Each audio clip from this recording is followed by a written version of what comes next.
Hello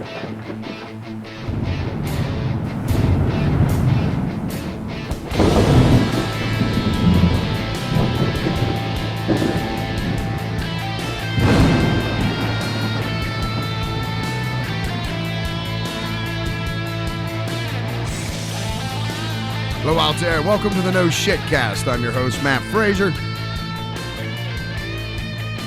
Got a fun show lined up tonight, folks, as usual.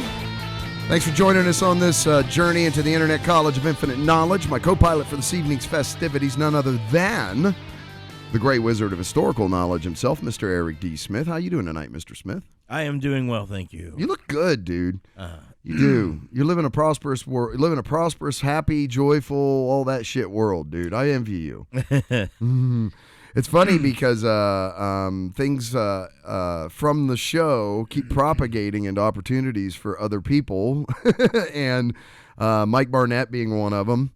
That was a really cool. He just, if you guys haven't checked it out, and I think you approved the post on the No Shit Cast Facebook group or page. I can't remember which one, but the movie poster is on the No Shit. We'll go ahead and put that up in the YouTube video so you can kind of see that. So Making Sense, the movie that Mike Barnett stars in, who was discovered here on the No Shit Cast, believe it or not, was part of the process.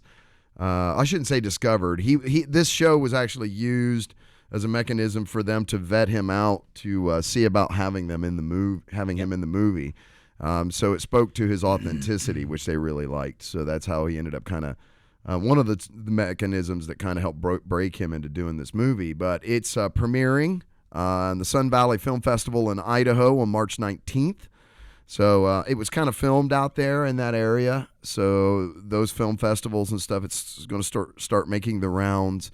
And like I said, the movie poster, you probably already saw it because Devlin probably already put it up. But anyway, you can check that out. So wanted to make that announcement. And our own in-house freaking talented Mr. Eric Smith has been receiving private solicitations. We don't have to go into any kind of details as of right yet, obviously, but somebody has reached out to him to do some contract work in the world of podcasting. I thought was really interesting, man. Yeah, I'm just being considered. I need to reply back. Yeah, I definitely think you should, dude. That's really cool. So look at everybody growing up. All my birdies are leaving the nest. So congratulations to Mike on the movie. Yeah, and I got one moving back in. Yeah, saving the day. and again on we'll see how that pans out. Hopefully we'll have some interesting news and can make some announcements about cool. that. Yeah. I will still be here though. Well, I sure hope so, man, because I don't know what I would do without you here. I'll still be here. That'd be boring. Just be me and Devlin. Be an entire show of me picking on Devlin. Get you a hamster. No, Devlin wants you to stay too. I'm sorry, what? It's like a hamster in a cage and put it right here in the chair. That's what I do. And you can just spin the wheel. Yeah. He'd be sleeping, and then the food dish, you spin the wheel. Reminds me of anyway, Rick and Morty episode where they had the dog, and Rick gave the dog the ability to speak. And then it said nonsense. So they're like, can you smarten the dog up? But it got a little too smart and sort of went sentient. Man, I got a weird call at my job today. Wait a minute. We got to, well, I'm sorry. Back to your weird call in just a second. What was that, Mr. Devlin? I recognize that episode.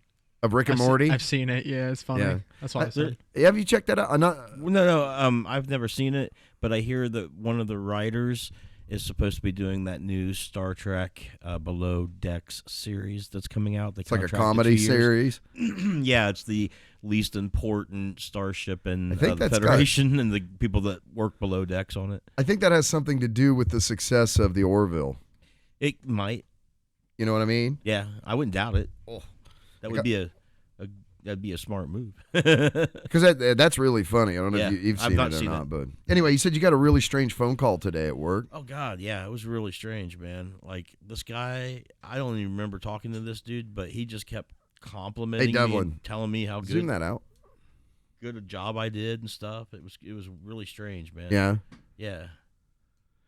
I thought he was being facetious at first. But, I guess not. Because he was being overly complimentive? It seemed that way, yeah. Yeah? Yeah. he's like, man, you sure do your job really well. I'm like, well, thanks. And he's like, yeah, man, your boss needs to have more of you. You do a good job. You're a good guy. I'm like, I kind of remember talking to this guy once. That's all I remember. But I think you're really easy to talk to, obviously. So that translates into, you make a connection with people. And in what you do sort of for a profession, I think that works. I like people. You do? Yeah. I don't. Not generally.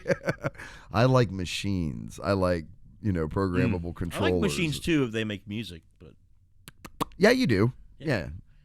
But I like real life people too. Like there's not that long ago after a show, I went to Wendy's and there was this old guy kind of sitting by himself, and I was like, "Hey man, just pull it closer. Is it okay if I can hang out and eat lunch with you?" And he's like, "I remember this guy. Sure. Yeah, I remember I got a selfie with him. Yeah. Yeah, we hung out and talked. We talked about religion and places he went on vacation. It was kind of cool. It was better than sitting by myself and eating lunch by myself.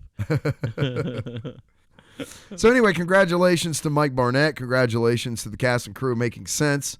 Like I said, folks, if you get the chance, I wanted to go to this this launch, but I had to fly one of my other shitheads out here and had to burn up all my points.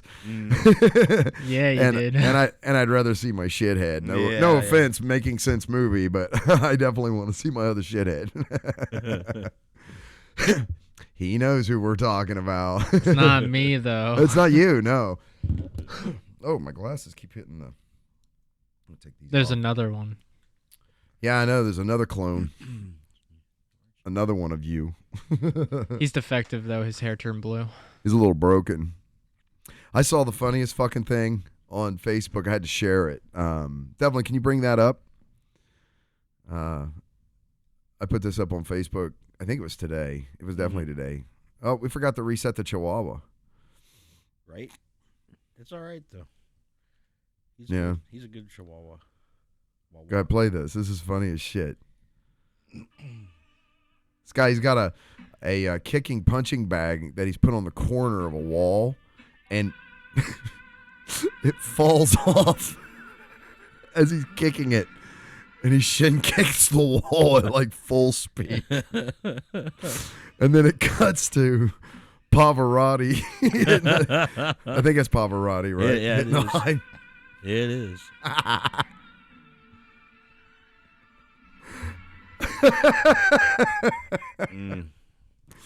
Man. I find that poignant because we were just having a conversation about the possibility of you taking Kenny up on his request of maybe coming to the gym. Yeah. I thought okay. Don't you remember he asked that in the last episode? We should probably talk about that a little bit too. Holy shit. What? Speaking of the last episode and having to that was a zoo. I enjoyed it. My God, was that funny. Yeah, it was good. I enjoyed it. It was good having those guys are a riot, man. Good Lord, are they funny. Yeah, Devlin? He's like, yeah. He had to dip on us there at the end, though. He had to take off. I had to leave. I had to go to work. Work. His real job. I don't get a vacation until April 18th. Why? Because that's after tax? No. No, it's just my hire date was April 18th. Yeah. Okay. So I just almost been there a year, but I'll get like 7 days. You're going to take them all at once immediately kind of thing? Is that what you're thinking? Well, yeah. Yeah. Like as soon as I get it, I'm burning it, huh? I might, yeah. I mean, I might plan something, but I'll have to see. I only got one person really to check with. To see if you can actually do. Ooh. Well, yeah. I mean, I know if it was just me, I probably wouldn't do anything. No. I don't think I would. I don't know. I've been trying to do more shit, man. I've noticed. There's some craft work tickets that would be good to have to go and see. Oh, there you go. I can't remember what it is, though. I don't know. Maybe we might, might get you into an introductory course with John Barrows and the team at 10th Planet Newark. It could happen. Maybe, sorta, might. Who? Maybe. I don't know. I'm willing. So that might happen. Yeah, I was lamenting that I didn't get paid to walk around anymore, man. You miss that, don't you? Yeah, that was fun. I liked going around to all those places. Oh, All over the township. come do murder yoga with us. We like it. I keep saying that, but we've actually got to get back. So next week, the recording schedule is going to change. And I mean it this time because we fucked it up this week. I wondered. I thought you told me that. Yeah. And then I thought, well, maybe I misunderstood what he said. No, the recording schedule has to change because we're not going to be available on those. When did we used to record? Wednesdays? Yeah, Wednesdays. Yeah. Okay. Yeah. So Wednesdays, and then we would do either like a Friday or Saturday. So we were doing like a midweek. And if we could, we would throw a weekend show in. And that was like every other weekend. Then I don't know what the fuck happened. Then we just started doing like 3 shows a week. And we went like on a tear. And then that became the norm for a while. And now it's... I think we're about going to be heading back down to 1 or 2 shows a week. Yeah. Yeah. They might be much longer shows possibly then. But yeah. There you go, folks. Well, we'll still do those. You know what to expect. Well, we still have those like special guest shows and stuff we can do on the weekends once we get the video recording thing figured out, which we're real close. I'm real close on that. Real close on that. That's good. And right, that's right up there with our membership badges, huh, Devlin? So, did you anybody have a show question? I thought somebody I had. did. What'd you got? One. 1 second. He's got to go look Have it up you ever again. been to Mexico? Have you ever been? Do you have What are coronavirus? Do you know what corona is? What's that? What are you most passionate about? What am I personally most passionate about? Yes, personally. Oh, that's easy for me. My personal passion is being happy and content and joyful as much as possible. That's it. That's like my personal passion. Whatever I have to do, and I'm not even being facetious. I believe you. Like people ask me all the time when I walk up to them and they'll be like, "How you doing today?" I go, "I'm living the dream," and they go, "Oh, I bet you are." Not joking. But everybody assumes I am. Yeah, that's my life now. It's just to be as carefree and encumbrance free and have as much interesting, good, fun, passionate, joyful things in my life as possible on any given day. I do what I want. I do what I love to do, and I only do that. so that's me. That's not bad. If I had to pick, you know what I mean? Yeah. That would be the number one thing. If you're most passionate about bringing joy into your life, what's the most joyful thing? Oh, my family, my kids, my occupation, my those kind of things. Yeah. That's what it manifests in. Manifests in me to, trying to have good relationships with my kids. And although, how am I doing on that? Are we working that out? I think it's working well so far. So far? Yeah. Yeah, it's good. All right. So there you go. All right, cool. I get instant feedback. Putting as much peace in my life, which means, making sure that I take care of my previous relationships the way they should be taken care of and not leaving things to bitter ends. And it's fucking amazing, man. Yeah. Leave no participle dangling. So to speak, go. What do you call it? Collect all your feces into a central location. Yeah, get all your feces in one geographical Go get your location. shit together, man, and then chill out. That's my life. I simplify everything I can possibly. How about you, Devlin? You have a passion, correct? Oh, several. Art's one of them, right? Yeah, I was gonna say art, coming up with ideas and stories to make. Video games I like to play. Yeah. I'm very passionate about talking about them. Yeah. Yeah, like Final Fantasy VII remake and the Resident Evil 3 remake coming out. That's the latest one you're sort of hooked on right now, right? It's that Final Fantasy remake. Yeah, because that's like the game to play. That's like the quintessential storytelling JRPG game that you have to play. At least once. Yeah, it's one of them games. I think it crosses everybody's path somewhere if you play video games I at all. played it on Game Boy. Is that Final right? Fantasy VII or just Final Fantasy? I don't know which one it was. I don't think it was the first one, but it Okay. was one of them. It's probably 2 or 3 because Final Fantasy VII is like polygonal and it was for the PlayStation 1. Polygonal. Yeah. Polygonal. I think that's how you say it. Damn, what'd you call me? Yeah. Yeah, this was like just a. I'm gonna use that in an argument. You're just being fucking polygonal. Watch people go, huh? Sorry, Devlin. You're fine. The characters all look like this in the game. Yeah. Yeah. Okay. Boy, And that's what they look like during the how battle things have sequences. improved. Yeah. Yeah. So is this new remake going to kind of copy that feel, or is it going to go in a different direction in terms of like the art? Like, is the art going to be more realistic, or is it going to be? These are screenshots from the game. So yeah, more realistic. Yeah, and they dropped the turn-based strategy game into a real-time action turn-based strategy game. It's so weird. Yeah. Because in order to open up the command menu, in order to use magic and items, you press the X button, which slows down time, slows the game down. Yeah, and so that you can choose what to do. Gives you, cool. That's neat, but That's it doesn't neat, yeah. just pause the game like all the other versions. It kind do, of does, and it does like this cool effect. I like that. Yeah, so it just looks really cool. And then when you cast a spell, it's as if you didn't go into that menu. That's neat. I remember there was a game one of the first games that came out was the guy was able to slow down time. Like, yeah, it was one of his superpowers or something, and that's what would happen. The game would just slow down. That's neat. Yeah. I can't remember the name of the game, but anyway. They had the Todd Connor. Hey, Todd. Hey, Todd. How you doing? He sent me that they were working on a new Baldur's 3 gate redo. Baldur's Gate 3? Yeah, like a new one.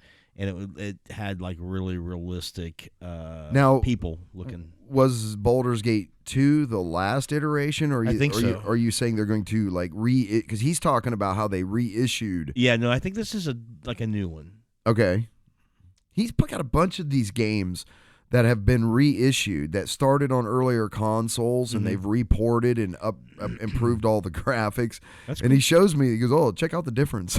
Yeah. Like, oh God. That Shadowrun game is like that. It was originally like a Nintendo game or something, Nintendo 64 maybe, and they redid it again, and it's like an isometric game. Okay. And it's really cool. Yeah, Shadowrun, not that one, but yeah, the game, yeah. That's it. Shadowrun Returns. And then they made 2 more sequels after that to it that are really, really good. They're really good story-based games. The writing is good.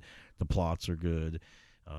But I guess if it had one drawback, it would be like there's a lot of reading, and then there's like a gun combat.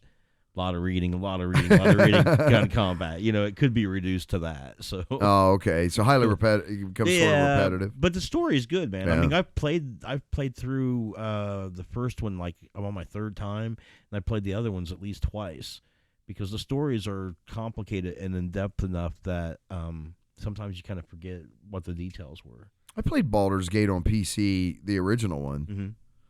And it was good. I mean, I wasn't disappointed with. I never finished it or anything, but I know a lot of people that did. I almost finished Icewind Dale though. Right, I had that too. They did redo that one. Another game company got it and redid it. How about a shout out for King's Quest? I haven't played that. Remember that old rag, King's Quest? I think I had I mean there were multiple versions of that, like King's Quest 5, I think is what I owned up to. Good Lord, who knows how far it went. Yeah.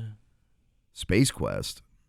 Made by the same people. Oh, is it? Okay. Yeah. Yeah, Space Quest, King's Quest. Leisure Shoot Larry is another one. That's another. We talked about that on the show before too. Earthworm Jim. Remember Earthworm Jim? I've heard of Hell that. yeah. Hell yeah. Shout out Earthworm Jim. He's going to look it up. That was a fun game. And he went, how, or something like that all the time. Yeah, there he is. EWJ. Earthworm Jim. Oh, it looks like they actually maybe ported it too to a newer gaming console. This is made Like- by somebody. You Oh, can like see this- fan made artwork or something. Yeah, it's a CG render. It's really cool though. But you can see the signature right there as a watermark. That looks pretty decent too. Yeah, it's crazy how people do this sort of Yeah. fan made artwork and stuff.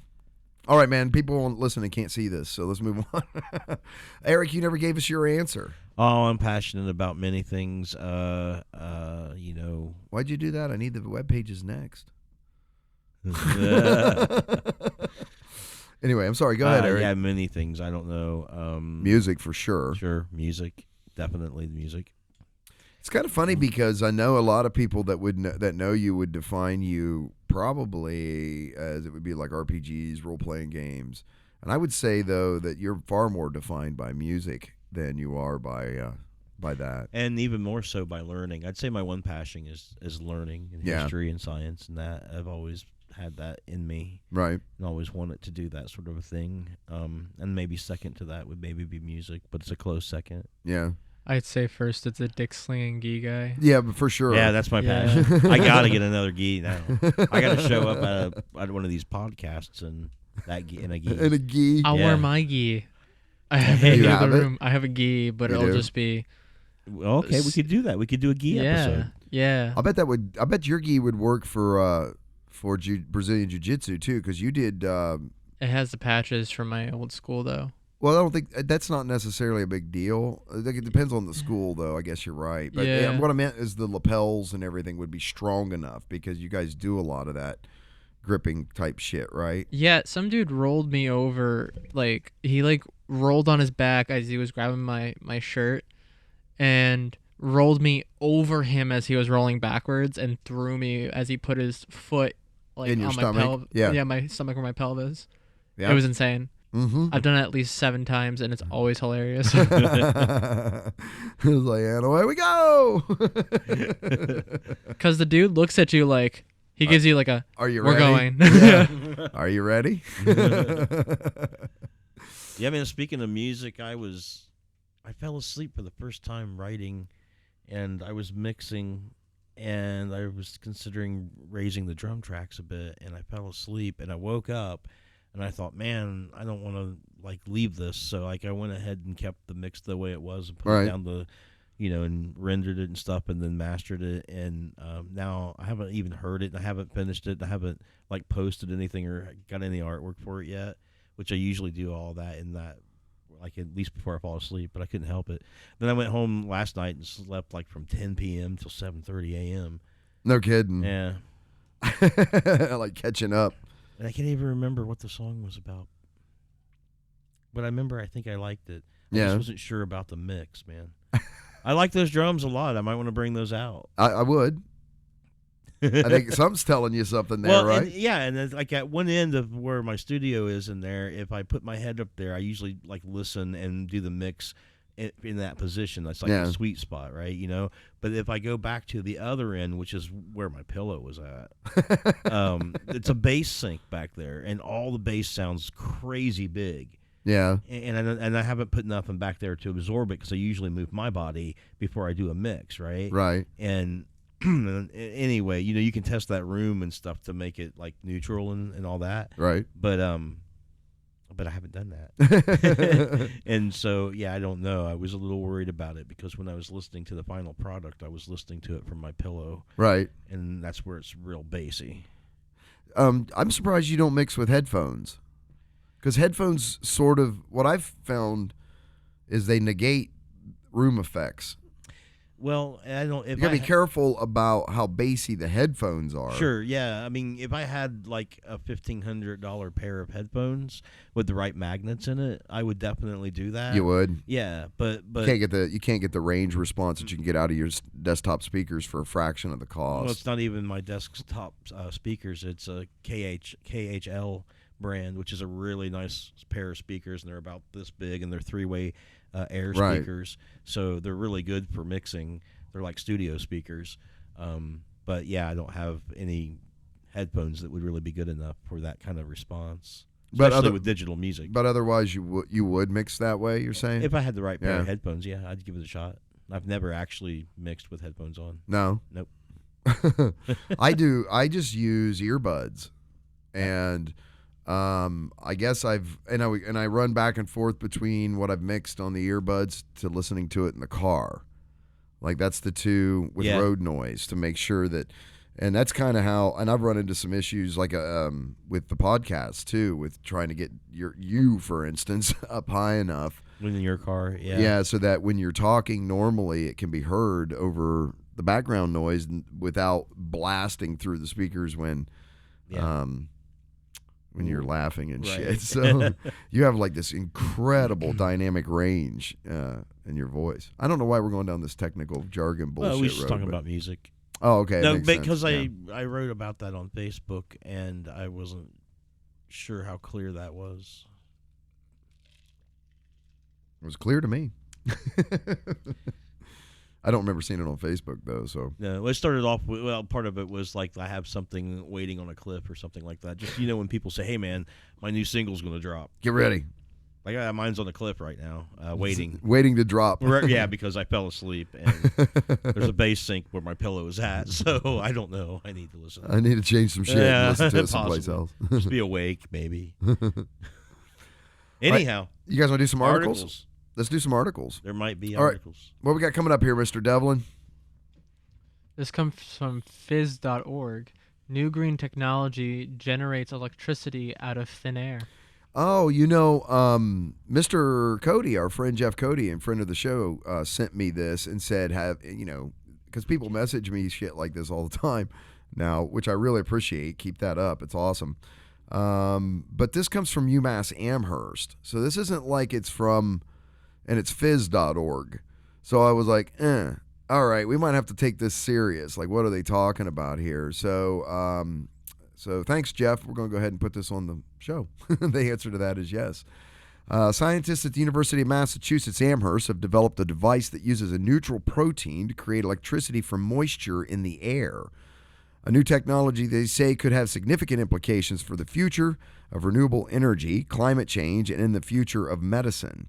As reported today in Nature, the laboratories of electrical engineer Jun Yao and microbiologist Derek Lovely at UMass Amherst have created a device they call an AirGen, or air-powered generator, with electrically conductive protein nanowires produced by the microbe Geobacter. I've never heard of that. Me either. The old microbe Geobacter. I'm going with it. The AirGen connects electrodes to the protein nanowires in such a way that the electrical current is generated from the water vapor naturally present in the atmosphere. I'm surprised they didn't say that it might help out. It'd be scalable then, for sure. Yeah, and weather control. Like they listed all the possibilities, like medicine, and up there when you first started reading all the things that might influence and impact, but they didn't say anything about weather control. But why would you think it would control the weather? I don't know. Because it because it seems if it's scalable and can suck moisture out of the atmosphere. Mr. Bond, welcome to my weather control machine. I'm just surprised they didn't say it. Maybe it doesn't. I don't know. That's why I was trying is like make the connection. Quote: "We are literally making electricity out of thin air," says Yao. The AirGen generates clean energy 24/7. Lovely, that's the other gentleman's name, who has advanced sustainable biology-based electronic materials over 3 decades, adds, quote, "It's the most amazing and exciting application of protein nanowires yet." It sure is. Now, the question is how much power does it generate? Or like you said, if it's scalable, or then we can get it up to something.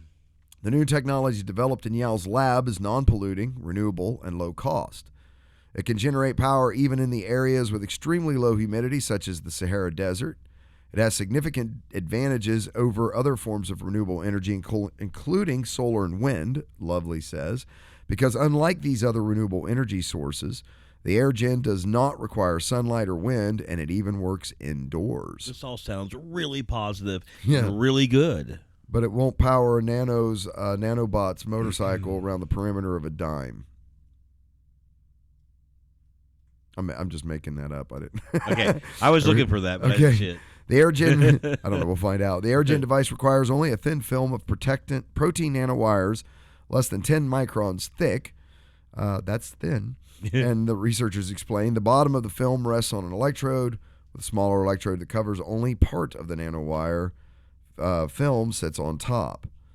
The film absorbs water vapor from the atmosphere, a combination of the electrical conductivity and surface chemistry of the protein nanowires, coupled with the fine pores between the nanowire film, establishes the conditions that generate an electrical current between the two electrodes. That all sounds very technical, Mr. Smith. Okay, I want to get to yields here. Yeah, this is like, okay. Ultimate goal, large-scale systems. Researchers say that the current generation of AirGen devices are able to power small electronics. That's not How bad. small? Even if it was a watch, that's not bad. A watch that ran indefinitely on air? Maybe? Yeah, never needed its battery replaced or never needed wound, right? And they expect to bring the invention to commercial scale soon. Next steps they plan, including developing a small AirGen patch that can power electronic wearables such as health and fitness monitors and smartwatches. There you go. Which would eliminate the requirement for traditional batteries. They also hope to develop AirGens to apply to cell phones to eliminate periodic charging. Sounds good. That's very functional. Yeah, handy. I like that. Yal says the ultimate goal is to make a large-scale system, for example. The technology might be incorporated into wall paint that could help power your home. I like that. Yeah. Or we may develop standalone air power generators that supply electricity off the grid.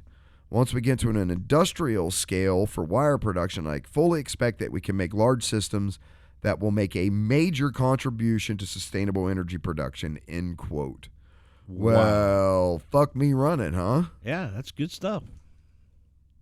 That's some bold-ass claims coming out of the University of Massachusetts Amherst, which, by the way, I've actually done work at. I don't know if I can say that. Yeah, I guess I can say that. I guess I can't say what I did work on there. I've been to that campus. I did consulting work there for some.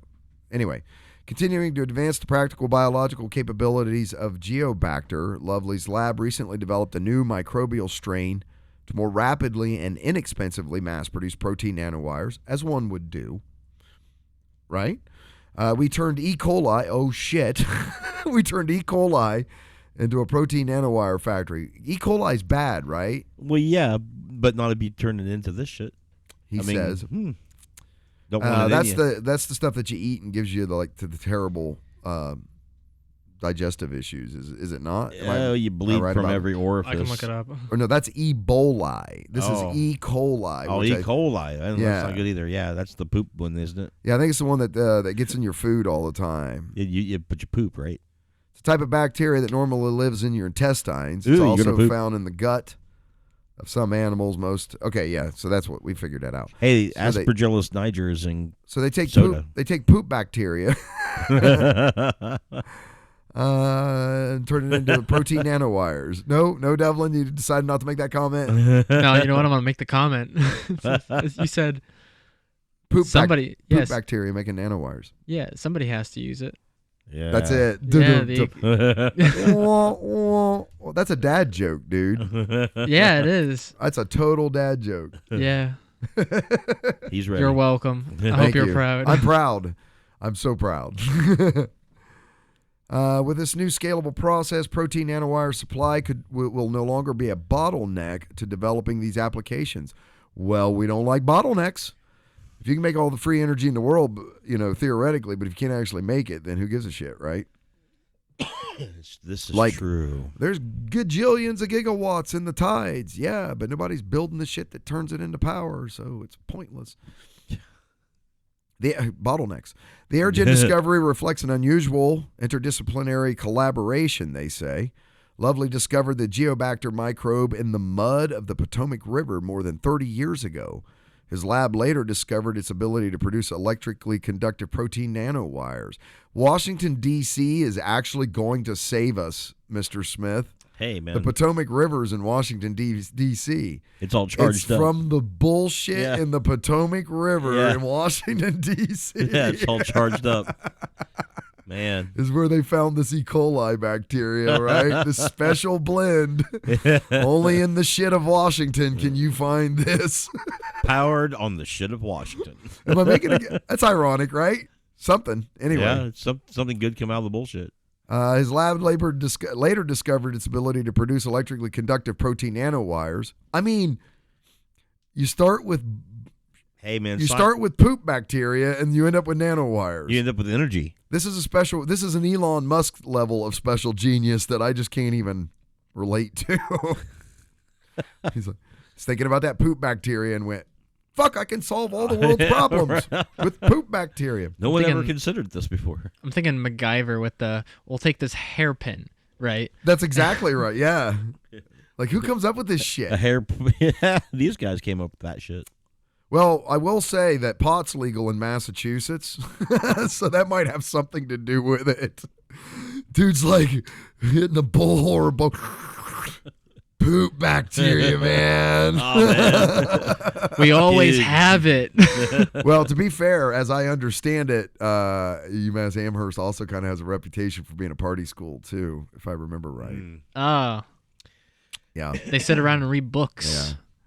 Yeah. Oh, Yeah. no. That's a party. That's a party they do at colleges, right? Word party. Sit around and read books. I've never been to college, so I don't know. Bullshit. You've been to college. I've never been to a college party, so Oh, okay.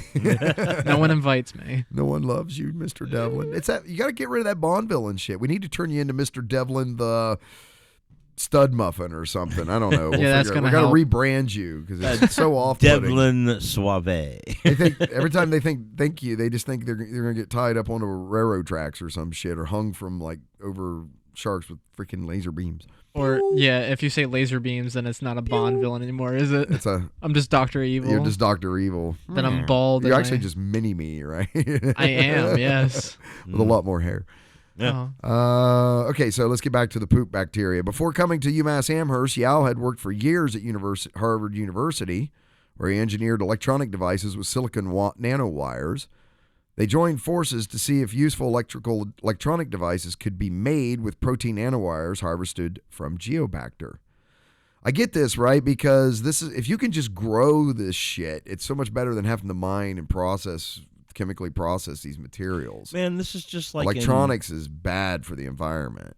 This is like in first edition Advanced Dungeons and Dragons. The spell component. Do tell. Well, yeah, there's a fireball. By the way, spell, right? I forgot to ask, how's your Dungeons and Dragons injury? I didn't mean to be rude. No, it's fine. The back is still a little sore, and the abrasion is healing. Is it? Yeah. Yeah, you guys do some weird shit in them Dungeons and Dragons party. Do you got, and I don't mean to be crude, but do you have like marks on your knees? No, I was protected by my blue jeans. By your blue jeans? Okay, well, that's good to know. Just asking. I don't know what goes on at these parties. I'm lying. I know what goes on at these parties. Yeah. Okay, anyway, you were saying, we talked remind about that you in of the last podcast, right? Like, did I explain the broom? Yeah, you did. Okay. I'm just fucking with you. Okay. We're making you re-elaborate in case someone's listening to this show for the first time. So there was.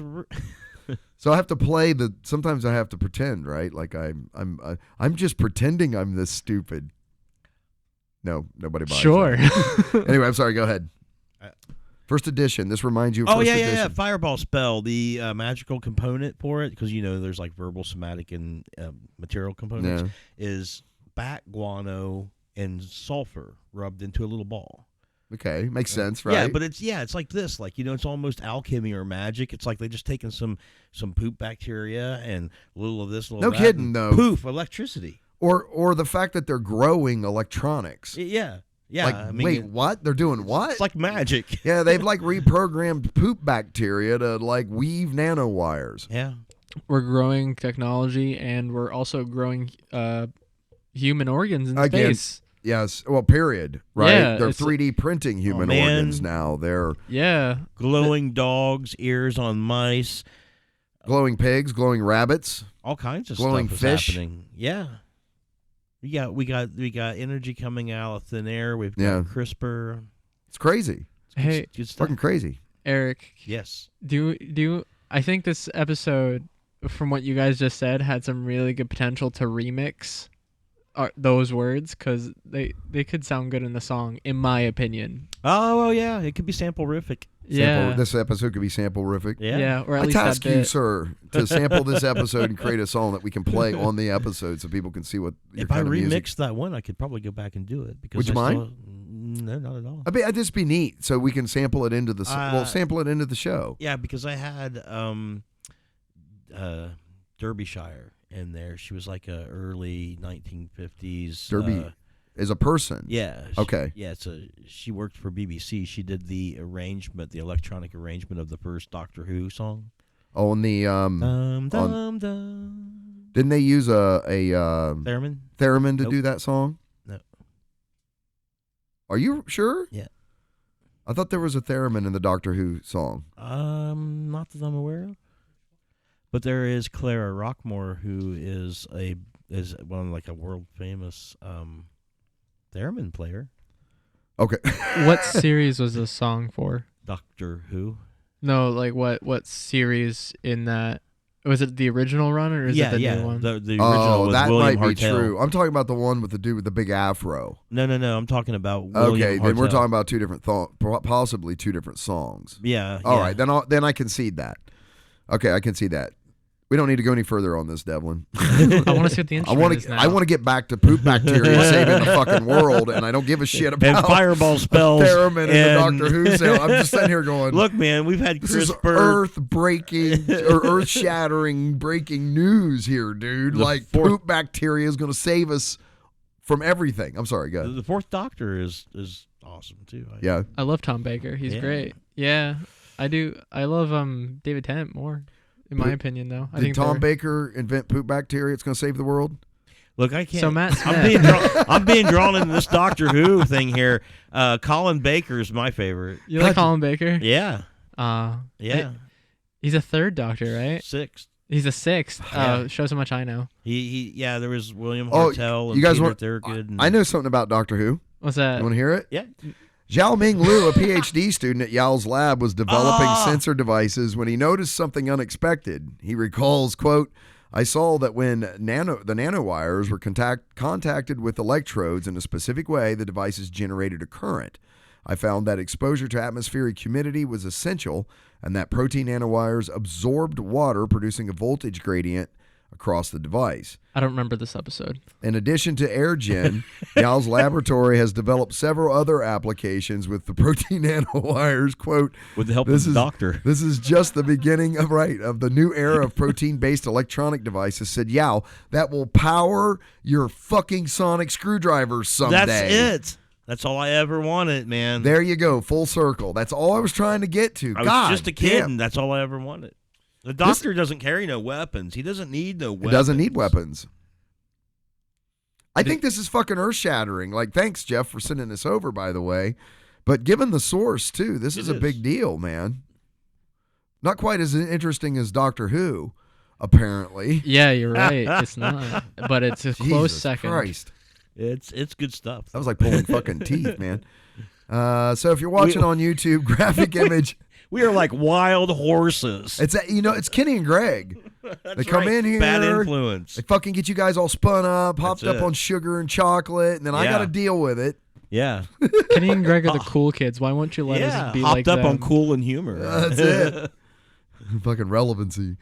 Graphic image of a thin film of protein nanowires generating electricity from atmospheric humidity. Don't be showing me that. That's graphic. So this thing also probably has the byproduct. In addition to making electricity, it gives you like ultra fucking clean, drinkable, potable water while making clean energy. While making electricity, it's giving you water. We covered one that did that before. A different team of people who were making these large radiator-looking devices that was pulling in moisture from the atmosphere and making energy and producing clean water. It was down somewhere in but they were Iran or somewhere. Yeah, but they weren't they using like a big giant array of mirrors to so they were dependent upon the sunlight to do that.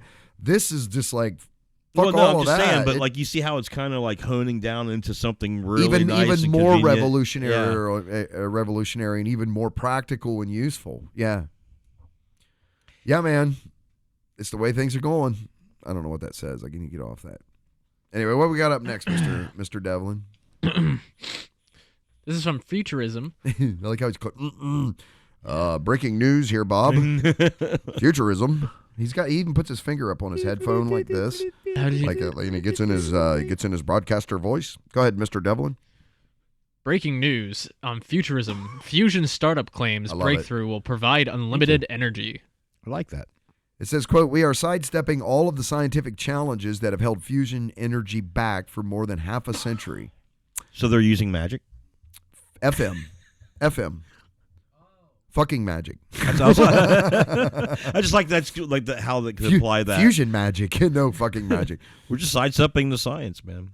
An Australian, I became Australian there for a second. An Australian fusion startup called HB11, a spinoff from the University of New South Wales, claims to have found a way to revolutionize current nuclear fusion technology, potentially laying the groundwork for a new era of power generation without running the risk of nuclear meltdown. Hallelujah, praise the baby Jesus.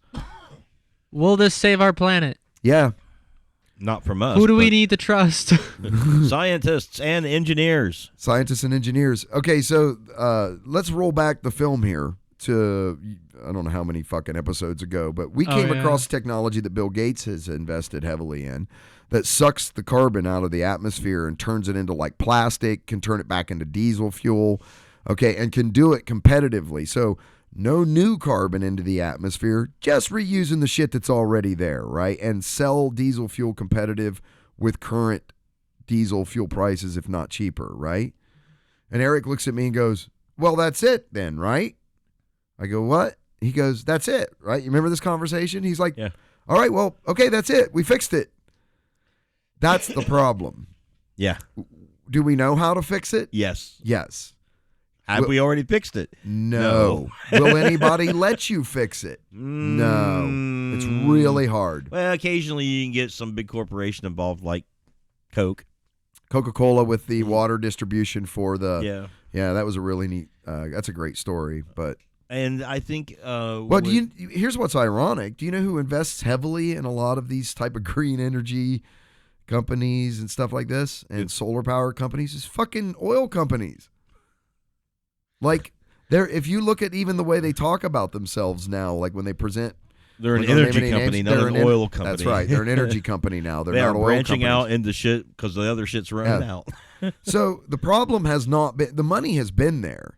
Yeah. The money's been there for years. I actually have worked on behalf of investment capital to prove whether something was actually effective or not, whether it could do what it was making the claims that it could do, right? We've talked about that. The money's been there. Yeah. The solutions haven't. Yeah. So now we've got the solutions, though, and short of some other, misconceptions about things like nuclear energy, but things like those nanowires and now this, is just going to change everything. Man. I was wondering earlier. We can all just not kill each other for like another 20 fucking years. Just hold off another 20 years, everybody. We always have religion. We can still use that. To kill each other over? That's what I'm saying. Can we not do that for like another 20 years? Good Lord. We're about, technologically speaking, we could be making a transition here. Yeah, I was wondering about that earlier. Like a big step, the invention of the semiconductor level type change in things. A singularity, a hard takeoff point. We don't have any problems we can't already fix, folks. What we have is an inability to access abundant, cheap energy. That's the problem. Energy's too expensive to desalinate water until you make shit tons of it super cheap. Then all of a sudden, you move the scale on how we solve problems like famine, drought, all of these kinds of things. You make energy super, super cheap. Yep. And these technologies begin that transition. And that's the next step in human evolution to me. Past the not human evolution, but technological evolution is going to require us to get to massive amounts of cheap electricity. Yeah. Cheap power. Yeah, we're going to sustain the growth of technology Correct. And memory that we've got. And the way that we as consumers use energy now, how much we use individually. And memory and information. Yeah, it's massive. Sorry, Mr. Devlin. I was just going to say solar power is one of those things, right? Is it inexpensive? I'm not familiar. Solar power is now on parity with the grid, which means solar power, you can buy systems, finance systems, solar panel systems for your home that is often comparable in cost to buying the electricity from the utility. Except that when you pay off the solar power system, you own that power then, right? And your only liability is the upkeep and maintenance, right? So for the longest time, that was the thing that held solar back, was it was more expensive, significantly more expensive than buying the power from the utility, which was burning something to make it. It's not that way anymore. Okay. And then you got people like our Lord and Savior, Elon Musk, all hail Elon Musk, who's actually building roofing tiles now that are lifetime roofing tiles for your people's roofs that are also solar panels. Oh, okay, so and they're gorgeous. Like he's made these like super decorative, and you can buy different styles. And then he's got a whole battery system that you put in your house. It can charge your Tesla car. Like he's going like whole home with this shit. Yeah, that's nice. So that's already a thing. So when the next time you replace your roof, you really got to ask yourself, do I go back to asphalt shingles, or do I replace my roof one time with Elon Musk? All hail Elon Musk, our Lord and Savior. All hail Elon Musk. And you use these tiles, and you never do your roof ever again, and it pays for itself and then powers your home. That's a good roof. I mean, that's a different decision, isn't it? Sure. Compared to like Devlin, if you scroll further down, you can see how the traditional solar panels looked. There, see, those are ugly. Yeah. I mean, people did it. It makes you look very progressive to your neighbors or whatever, but it's fucking ugly, right? Yeah. Scroll up to Elon's shit. That's a gorgeous roof, man. Like all of these. Yeah. They look like stone. They look like clay tiles. Yeah, like highly polished clay tiles. Yeah, it's beautiful. Slate. So it adds to the aesthetics of your home. Oh, and it also powers it. That's a fucking technological revolution. That's a solution. Yeah. You know, to me. I'm sorry, we went off on a tangent there. It was related. It sure was. And then Doctor Who. And then Doctor Who. You guys in fucking Doctor Who. Jesus. Okay, we already read this. The startup's leadership doesn't mince words. Quote, we are sidestepping all of the scientific challenges that have held fusion energy back for more than half a century, Director Warren McKenzie told New Atlas. Well, them's some bold claims there, Warren. I don't know why I said it like that. I'm sorry. Fusion energy, as its name suggests, harnesses the energy released from when atomic nuclei fuse together, as opposed to fission, which splits nuclei apart to generate electricity. No, it generates heat. That heat generates steam. Steam generates the electricity. It's true. A lot of people don't know that. They think there's like fucking like electrodes in there and it's all going. No, it just makes heat. There's a lot Fusion. Of Fusion has been the holy grail of energy production for decades, but scientists have yet to achieve a reaction that spits out more energy than it needs to get going. Okay, so it needs more energy to get it rolling and keep it rolling than it produces in the byproduct of the heat that it produces. Yeah. Though they're starting to get close. Like they're reaching a point where it can produce enough of its own internet. It's just balanced. Yep. If that sounds too good to be true, it's worth noting that there does appear to be drama around the claims. A press release about the technology on the New South Wales University site disappeared soon after its publication. So maybe not. Big words giveth. After the publication of this story, though, the press release reappeared. Oh, okay. Maybe the big words don't. There were a couple of areas that needed tighter attribution, a spokesperson told Futurism. We had to go make sure we got our shit together and our I's were dotted and our T's were crossed. The backup release makes extraordinary claims. It says HB11 has found a new way that does away with the current fusion energy approach that requires inordinately high temperatures and pressure levels to work. In theory, right now, it's not much more than a theory. HB11's approach is extremely simplified and significantly cheaper. See, that's what I want. I want the fusion reactor that replaces or sits next to my air conditioning system and just powers everything, and like my sewer runs into it and it turns turds into energy or something. Yeah, right. We had Mexican. I shouldn't say that. That's not right.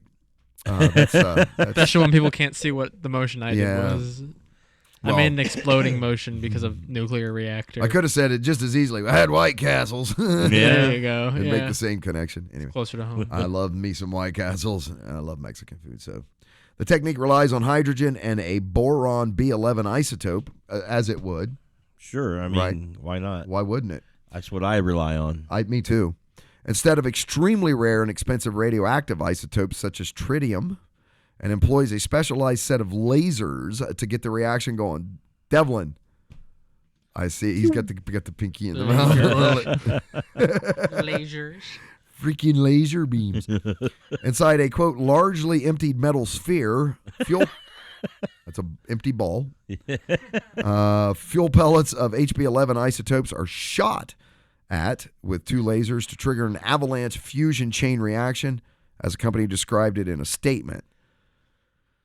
Okay, so basically once you remove the lasers, then the avalanche reaction slows down and stops. But the avalanche is what causes it to create more energy than it absorbs or needs to get the reaction going. So it seems like it's almost like it's sort of the same idea of the chain reaction from splitting atoms in fission. But it's controllable because it requires those lasers to actually get it moving.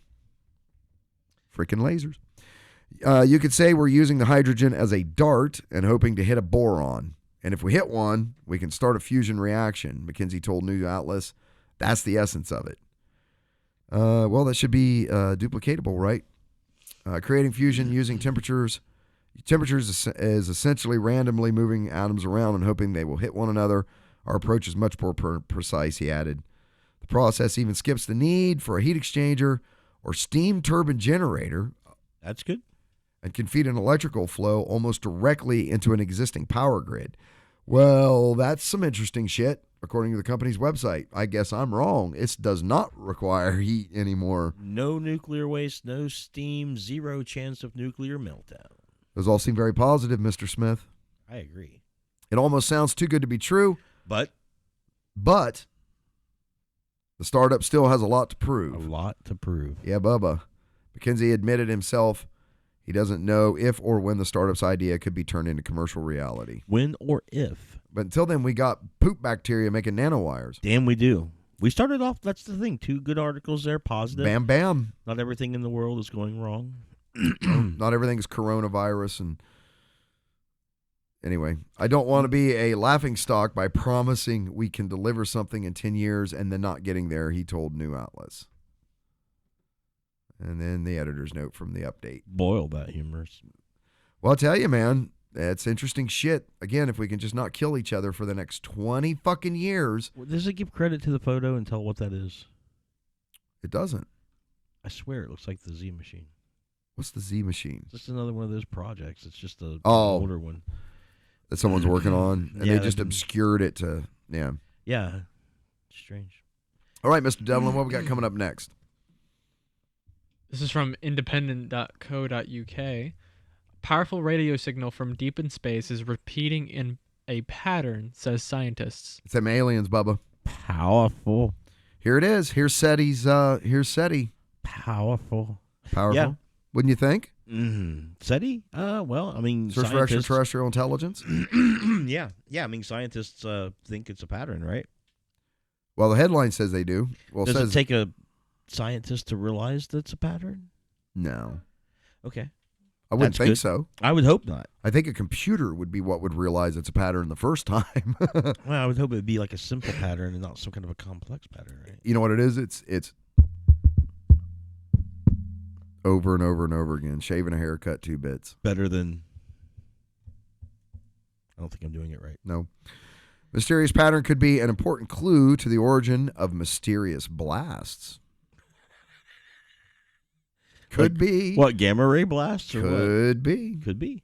A mysterious radio signal coming from deep in space appears to be repeating in a pattern, say scientists. The powerful blast is coming from somewhere unknown and extragalactic. Well, there's a new word. Extragalactic. To me.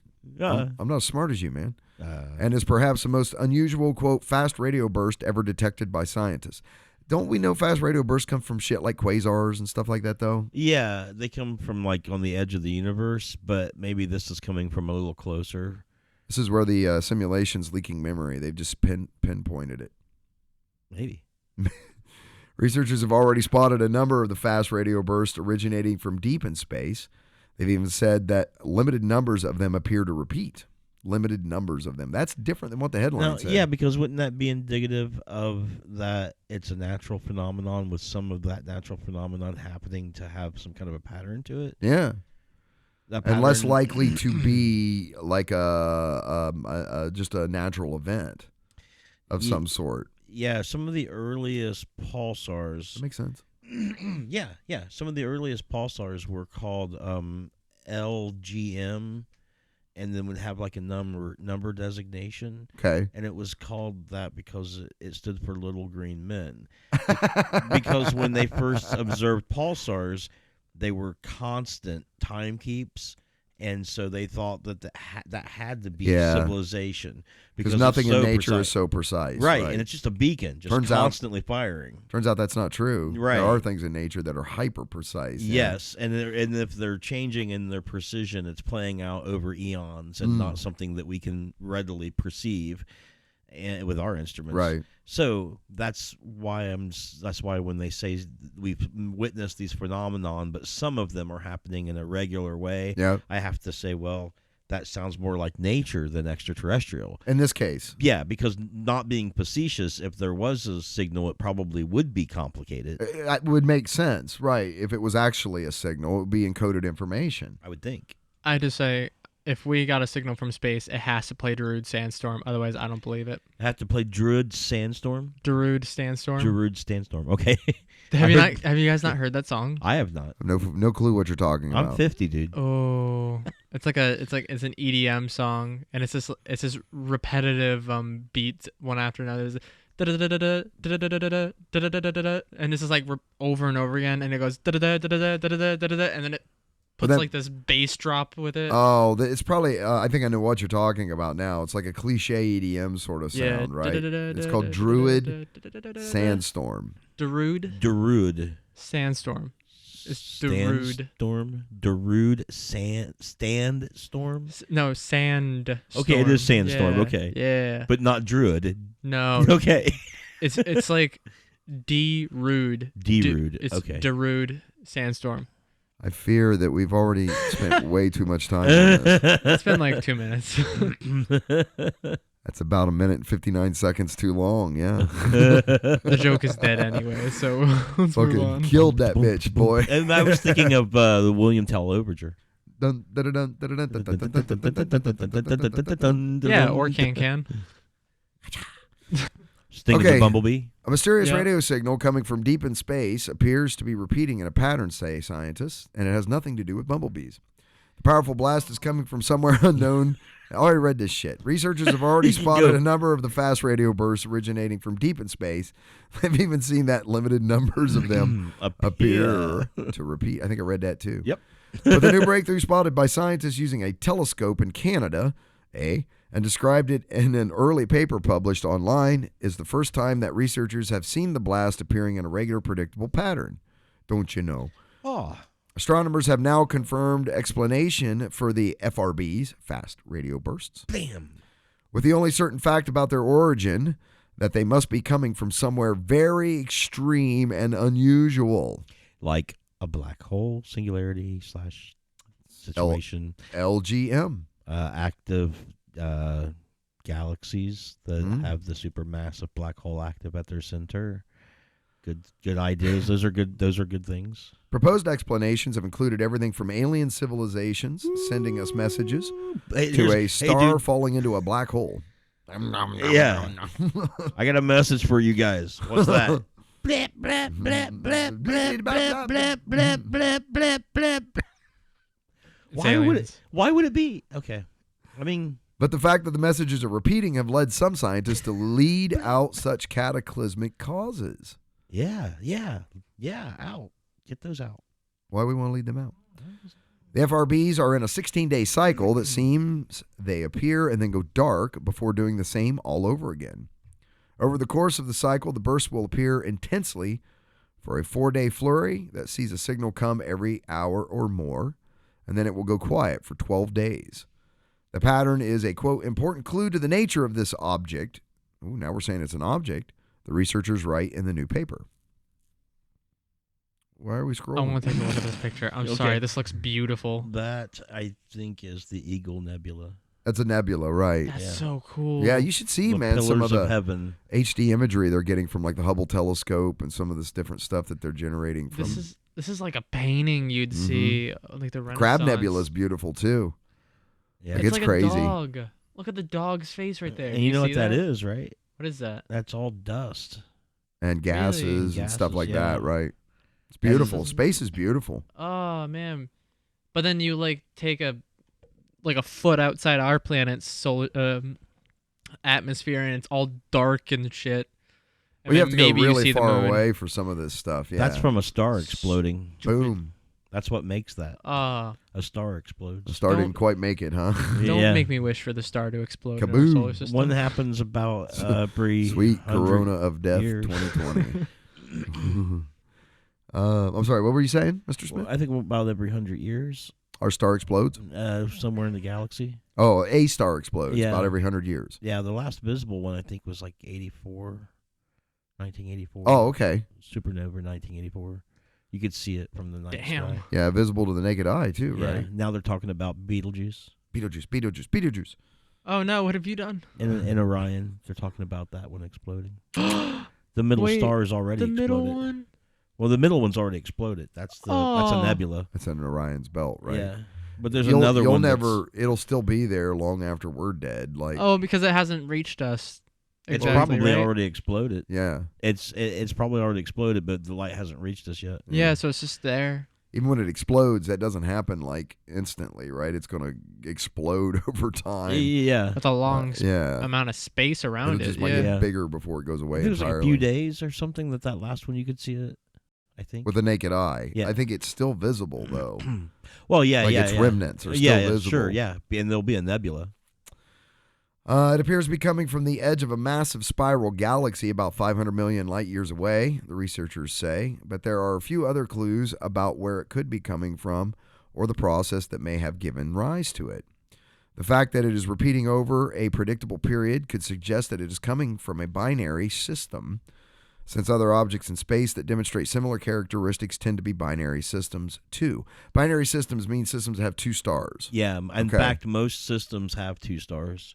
So Star Wars wasn't far off. Tatooine. Tatooine, right? Yeah, yeah. The object could be being swung around by a star or black hole, and the periodic blast could be an indication that the object is, yes, exactly, facing us during those times, the researchers say.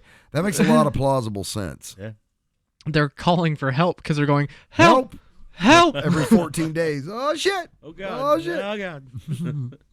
All right, Mr. Devlin, what we got up next? I love this one. I can't wait. Radio broadcaster's voice. BBC.com says car-sized turtle fossils unearthed. Ooh, that sounds like a big-ass fossil. Yeah. That's a big turtle. He looks Although happy the though, turtles- doesn't he? He Doesn't does in look that happy? picture. He looks high. It's like, I'm no humans. Yeah, no humans. No, Perfect ocean. I don't have a straw stuffed in my nose. I just pooped. What's that giant rock coming towards us? Kaboom, right? I thought that tortoises and stuff that are in zoos and shit are already fairly huge, Yeah, aren't yeah. they? Like, I think they're pretty big. like you see people like sitting on them and they're like walking and stuff. So, or I've seen pictures of that. What? The mounts in World of Warcraft we got as Pandarans. That's right. Yeah, the turtle mounts, the super fast Yeah. turtles. It's awesome. Yes, I played World of Warcraft. I'm not proud. Actually, I am. It was fun. It is. Fossils of a turtle the size of a car have been unearthed in what is now northern South America. Northern South America. So Right? Brazil or can we just say Guyana country? We don't want to or- be too. We don't want to be too specific. About yeah, I it. mean, are you talking like Guyana up at the top or Northern kinda- South or South Northern, Well, Southern Northern, Northern Western. would be like Guyana and like there's a couple other ones I can't even remember. Here's a hint. It's on Earth. It's on Earth. Oh shit! The turtle, what's his name? Stupendimes geographicus. I like that name. Stupendimes. I can't believe I actually was able to pronounce that. Stupendimus geographicus. Oh. Maticus gotlerndicus. What's that mean? Like giant Earth? Means giant geography. Yeah, giant something. Geographicus. Stupendimus. Is believed to have roamed the region between 13 and 7 million years ago. It's quite a spread. That's a big spread, yeah. That's a lot of turtles. The fossils were found in Colombia's Tatacoa Desert and Venezuela's Uramaco region. We're going to say Mako. The first Stupendimus fossils were discovered in the 1970s, but many mysteries have remained about the 4-meter-long animal. Jesus. That's a big-ass turtle. It was about the size and weight of a saloon car and inhabited a huge wetland across northern South America before the Amazon and Orinoco rivers were formed. Orinoco. That's just the shell. Orinoco. Orinoco. Yeah. Yeah, that's a big-ass Damn. turtle. That'd make a lot of soup. They would eat you. The male had forward pointing horns on either side of its shell. Deep scars found in the fossils indicate that the horns were probably used like lances to fight rivals. Sure. What, is he going to go look it up? No. What are we doing? Blastosaurus. Oh. It's my favorite. It's one of my favorite Pokemon. It's a Pokemon. Holy Blastosaurus. shit. Yeah. How do you pronounce that? Blastoise. Blastoise. He's actually the size of a car. No, he's not. He's 5'3", but he's 188 pounds. Blastoise is known in Japan as Kamax. It's a water-type Pokemon species. And Nintendo and Game Freak's Pokemon franchise. Spicy Nintendo. Spicy. Yeah, it's but as soon as you were like, it's got things on its shoulders to defend itself, I was like, Blastoise. There it is. He was real. He was. All right, where are we at? Take us back. Okay. Researchers say they found a 3-meter-long shell and lower jawbone, which has given them more clues about its diet. They think that the giant turtle lived at the bottom of lakes and rivers alongside giant crocodile, eating a diverse diet of small animals, vegetation, fruit, and seeds. What kind of seeds? As turtles do. Like big giant seeds? Big giant seeds. Stupendimus is large. Say that. Stupendimus is. Suspendimus. Suspenderness's large size was crucial in defending itself from the other large predators. One of the Stupendimus's fossils was found with a giant crocodile tooth embedded in it. Arr. Someone chewing on a shell. That's a big-ass turtle. Yeah. People digging in the dirt. That gives it legitimacy. I agree. All right. Let's do one more. What do we got coming up next? What do we want to... Do you want me to get it? Or do you I want to do that one next. Do you guys want to do that one next? Yeah. Sure. Kick us off, Devlin. Okay. IGN.com says Chris Pratt and Tom Holland want to start an Avengers cast Dungeons and Dragons party. Now, I'm wondering if he's saying this like they want to televise it or turn it into some sort of spectacle. I'm guessing that's why. Because they probably already play. So this is the guy that was the lead on Galaxy Quest. Galaxy Quest, right? And Spider-Man. Yeah. And look, they also have a game. It's a pre-public domain game called Marvel Superheroes by Jeff Grubb. Yeah. I'd like to see the cast do that instead. And in their costumes, playing their characters. Oh, I don't know if they'd be allowed to do it in their costumes. That might but buy ones off Disney the shelf. Disney can do that and like host it. Buy them off the shelf. If you're the actor, buy them off the shelf or have like your. Does Disney own Hasbro or does Hasbro own Disney? Nobody owns this game. This game is free public domain. And it's free to download off of the internet, and it's made by Jeff Grubb. And so you think that would be a lot more fun? Is seeing it would just be interesting seeing them instead of doing a D&D game. See how much they rely on the writers. Yeah. Well, or right? it'd just be interesting to see those guys playing themselves. Yeah, that'd be in a fun. role playing game. It would be just like some weird free form acting with a little bit of structure to it. Yeah, it'd be kind of like, oh, why am I yawning? It'd be kind of like the fire's going out. No, that's why I'm yawning. Is it It's like because of the nice fire? and cozy. And I'm like, What was I going to say? see? I don't So remember. cozy. Anyway, Tom Holland has revealed that he and Chris Pratt have discussed setting up an Avengers cast Dungeons & Dragons session, redefining what it means to assemble. See? Because they were sitting around one day and he was like, dude, you know While we're on set, you know what we should do? we should get a regular Avengers Dungeons & Dragons session going. I think there's a reason why they were together. It's because they're actually both starring in the same animated movie that's coming out. Pixar's making. Yeah, so it has nothing to do with the Avengers. Hey, it's in no, the but next they're paragraph. just they're both the lead roles. What were you saying? It's in the next paragraph. Oh yeah, down there. Just Speaking- right when you said that, I laid my eyes Speaking to IGN at Disney's Pixar's Onward World premiere, Holland was asked if he's ever played D&D before. While he never has, he did give fans of Earth's Mightiest Heroes a reason to cheer. I haven't, no, but Chris and I have been talking about setting up an Avengers D&D. No. on it. Yeah. No. I shouldn't do that. The rest of the article. Is that culturally insensitive or Do it. something, Devlin? Probably is.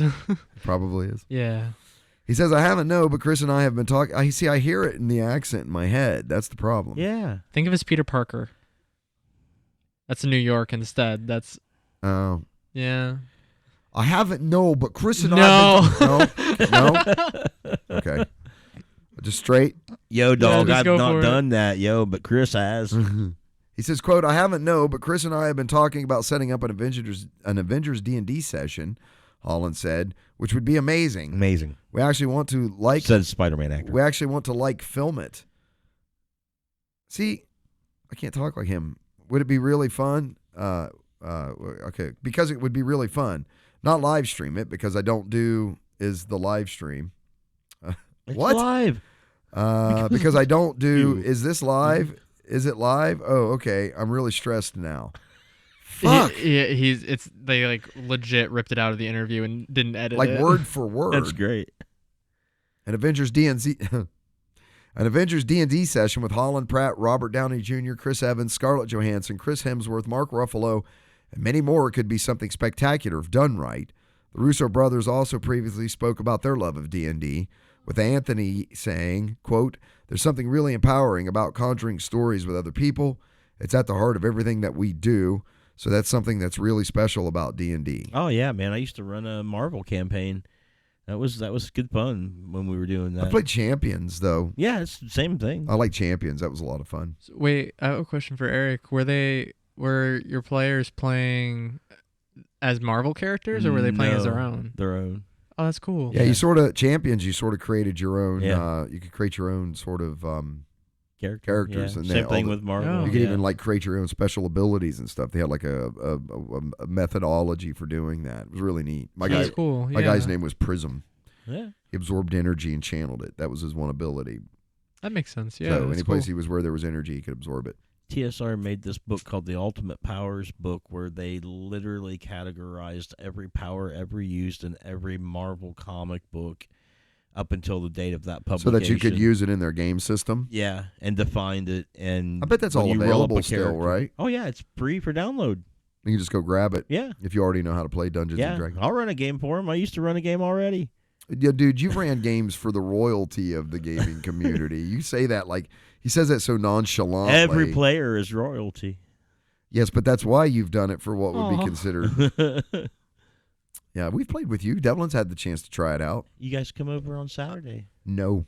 Can't, I'm working actually. I am not committing to a Dungeons and Dragons campaign, man. I'm sorry. I love you. You don't want to get hurt like me. That's what it is. Well, apparently there's some weird shit going on over there. But in the basement. no, if I'm going to commit to anything regular, I'm back at jiu-jitsu. I got things Not I need to D&D be. It's games. not going to be Dungeons and Not Dragons. the antithesis of Jinjitsu. I don't have anything wrong. It's not like I'm against it or whatever. I just understand. Number one, I loved it. I know how much time I've spent playing it, and there's so many other things that I want to do that don't involve that. That don't involve Dungeons and Dragons. If I wasn't working that night, Eric, I'd go. Oh, you'd be on Yeah, it, right? man. For Oh, yeah. sure. Yeah. Absolutely.